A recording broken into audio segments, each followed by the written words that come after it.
Hello student, तो आज हम डिस्कस करेंगे इर्रेशनल नंबर्स। और जैसा कि हमने आपको लास्ट क्लास में समझाया था कि जो रियल नंबर होते हैं वे टू टाइप के होते हैं, एक रैशनल और एक irrational number.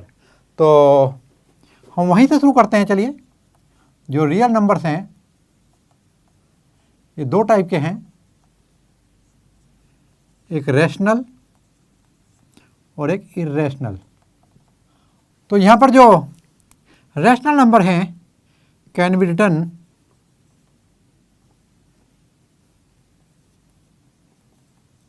in form of P upon Q, where P and Q are co-prime integers, ध्यान रहिए इंटीजर्स हैं और co-prime हैं, and Q not equal to 0। और यहाँ पर can not be written in form of P upon Q, where P and Q are integers and Q not equal to 0। इसके example हमने दिए थे आपको कि सबसे पहले आपका एग्जाम्पल था square root of prime number, √2, √3, √5 etcetera. और दूसरा था आपका नॉन टर्मिनेटिंग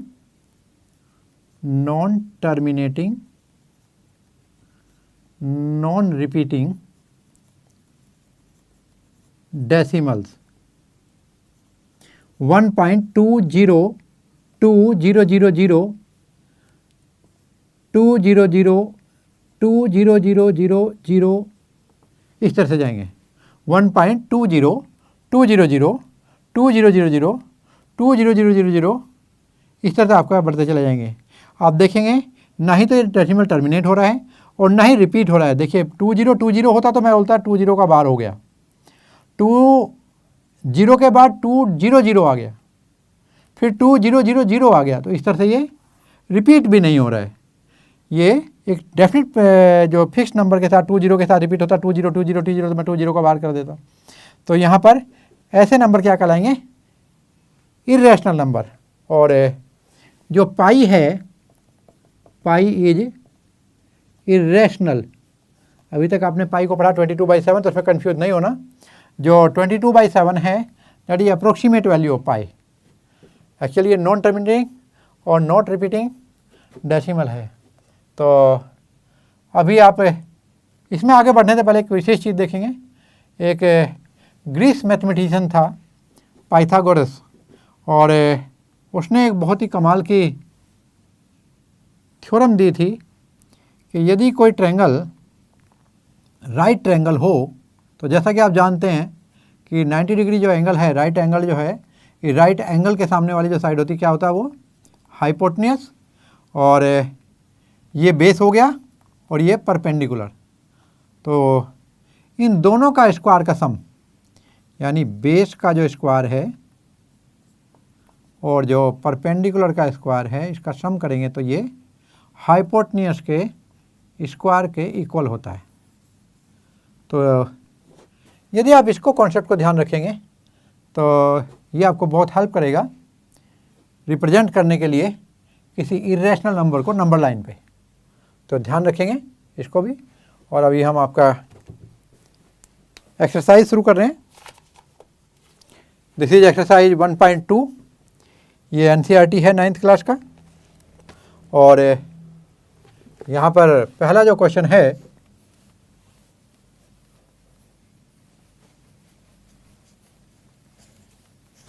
ये है state whether the following statement are true और फॉल्स, जस्टिफाई योर आंसर। तो पहला वाला देखिए, क्वेश्चन नंबर 1 का पार्ट फर्स्ट क्या है?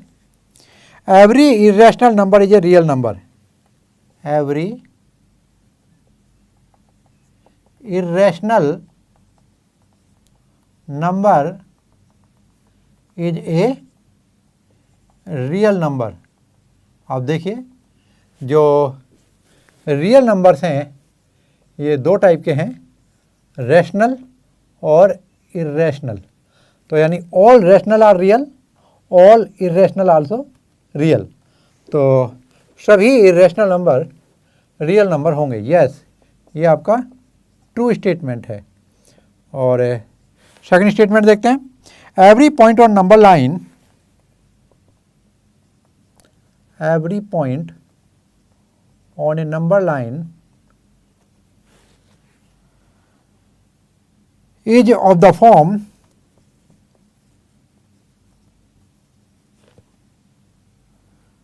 root m, where m is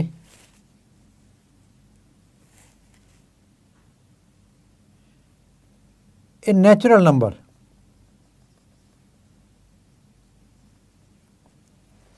तो आप देखेंगे यदि मैं यहाँ नंबर लाइन ड्रॉ करके आपको समझाऊं, तो ये 0, ये 1, 2, 3, 4, ये -1, ये -2, ये -3। तो यहाँ पर यदि हम कोई नंबर यहाँ ले लें तो ये -1 और -2 के बीच में आएगा और ये किसी भी नेचुरल नंबर का रूट नहीं होता, आप देख सकते हैं। तो यहाँ पर रूट m की वैल्यू जो है क्या वो नेगेटिव आएगी? नहीं। और यदि नहीं आएगी तो ये आपका कैसा स्टेटमेंट हुआ? ये आपका फॉल्स। यानी नंबर लाइन पे every point is not in form of root m where m is natural number. तो वहाँ पे नेगेटिव नंबर भी हैं जो इसका कॉन्ट्रडिक्शन करते हैं। और आप तीसरा पार्ट देखिएगा, यहाँ बोलते हैं every real number is irrational. Every real number is an irrational number. तो यहाँ पर हर रियल नंबर जो है इरेशनल नंबर होगा। आपका आंसर आ चुका होगा कि जो रियल नंबर है दो टाइप के होते हैं, रैशनल और इरेशनल। तो जो p/q की फॉर्म में नहीं लिखे जा सकते वो आपके इरेशनल हैं, बट जो p/q की फॉर्म में होते हैं वे भी तो रियल नंबर होते हैं। तो ये आपका फॉल्स स्टेटमेंट हुआ।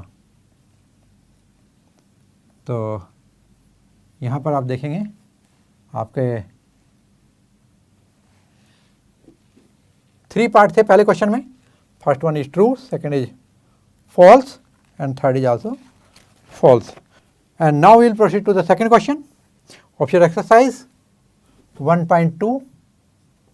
और यहाँ पर आप देखेंगे क्वेश्चन नंबर 2 में उन्होंने दिया है, are the square root of all positive integers irrational? If not, give an example of square root of number that is a rational number. तो हम पहले पॉजिटिव इंटीजर देख लेते हैं नंबर लाइन पे। 0, 1, 2, 3, 4, 5, 6, -1, -2, -3। अब देखो उन्होंने क्या बोला, are the square root of all positive integer. यानी हम नेगेटिव की बात नहीं कर रहे हैं, इन्हें छोड़ दीजिएगा, हम इनकी बात कर रहे हैं, पॉजिटिव इंटीजर्स की बात कर रहे हैं। और यहाँ पर उन्होंने बोला है कि जो ऑल पॉजिटिव इंटीजर्स इरेशनल, तो क्या सभी पॉजिटिव इंटीजर का जो स्क्वायर रूट होगा वो इरेशनल होगा? पहले तो रूट 1 को चेक कर लो, फिर रूट 2 को कर लो, फिर रूट 3 को कर लो, फिर रूट 4 को कर लो, रूट 5 को कर लो। तो यहाँ पर देखिए ये कितना आएगा, दिस इज 1। तो रूट 1 इक्वल टू 1 कैसा है? रैशनल। फिर इसके बाद रूट 2 इरेशनल। फिर उसके बाद चेक करेंगे रूट 3 इरेशनल। उसके बाद आप देखेंगे रूट 4, और रूट 4 की वैल्यू कितनी होती है? रूट 4 की वैल्यू कितनी होती है? रूट 4 इक्वल टू 2, और 2 क्या है? रैशनल।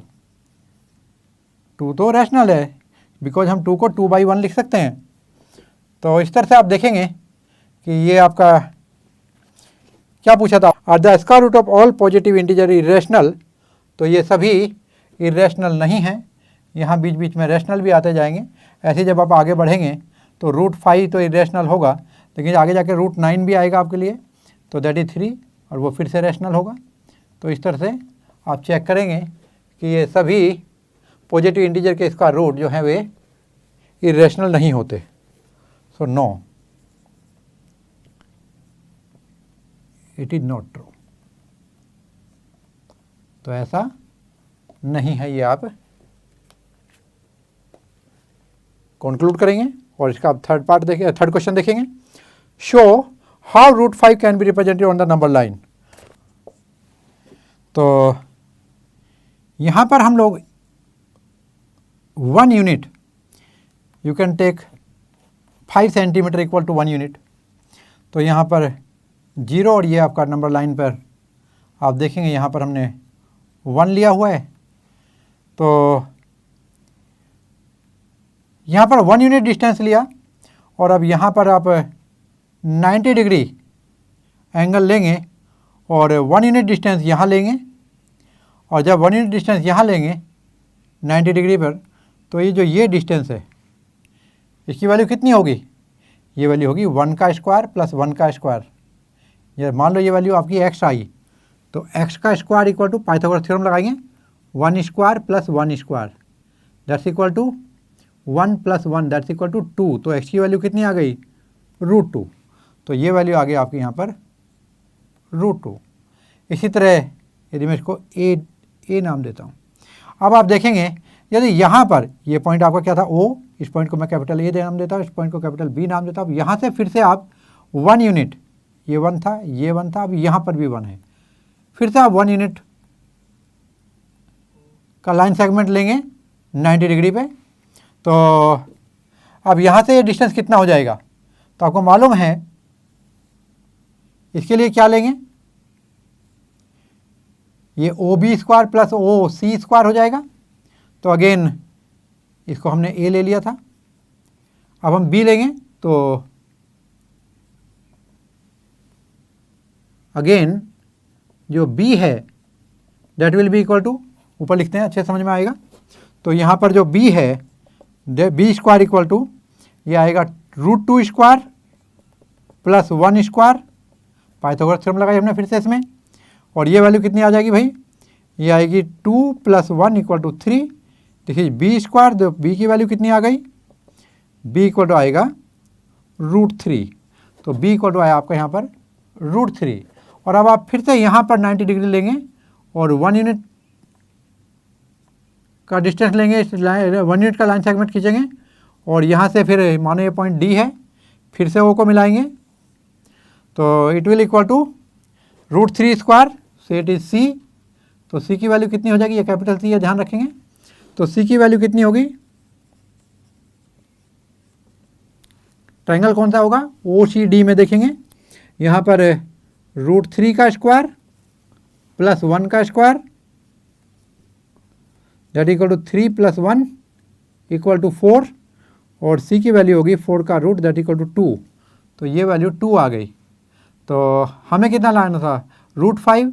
तो इस तरह बढ़ते जाएंगे, अगेन फिर हम यहाँ पर एक यूनिट और आगे बढ़ा देंगे और यहाँ पॉइंट E आ जाएगा आपका, और फिर इसको हम यहाँ जोड़ेंगे, इसे ज्वाइन करने पर ये पॉइंट E आ गया। और यहाँ पर D डिस्टेंस कैसे निकालेंगे? मानो ये डिस्टेंस D है, किस ट्रायंगल में? राइट ट्रायंगल ODE में पाइथागोरस थ्योरम लगाएंगे again in right triangle ODE।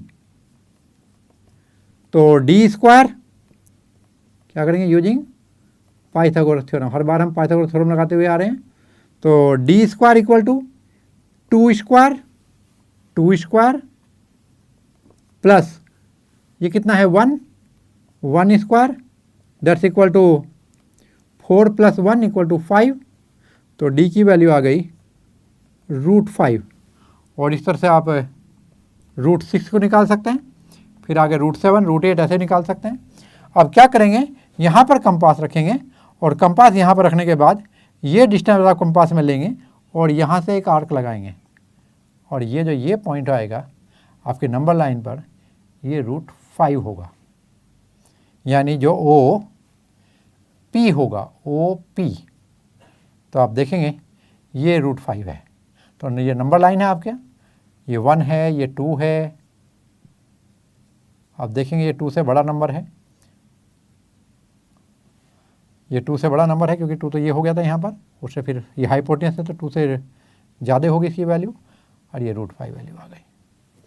तो इस तरह से आप किसी भी नंबर के लिए रूट की फॉर्म में भी पोजीशन बता सकते हैं कि नंबर लाइन पर कहाँ लाई करता है। ये आपको क्लासरूम एक्टिविटी दी है, उन्होंने यहाँ पर एक पेपर सीट के लिए बोला है और वो ये कह रहे हैं कि बिल्कुल इसी तरह से बनाइएगा और यहाँ पर P1, P2, P3 पॉइंट लेते जाइएगा और इस तरह से √2, √3, √4 की वैल्यू बताइएगा। तो बिल्कुल इसी को आपको पेपर कटिंग करना है, बिल्कुल इसी तरह पेपर पे बना लीजिएगा, फिर इसको कट कर लीजिएगा और ये लाइन ड्रॉ कर लीजिएगा, उससे आपका क्लासरूम एक्टिविटी हो जाएगी। So it was your exercise, hope आपने एंजॉय किया होगा।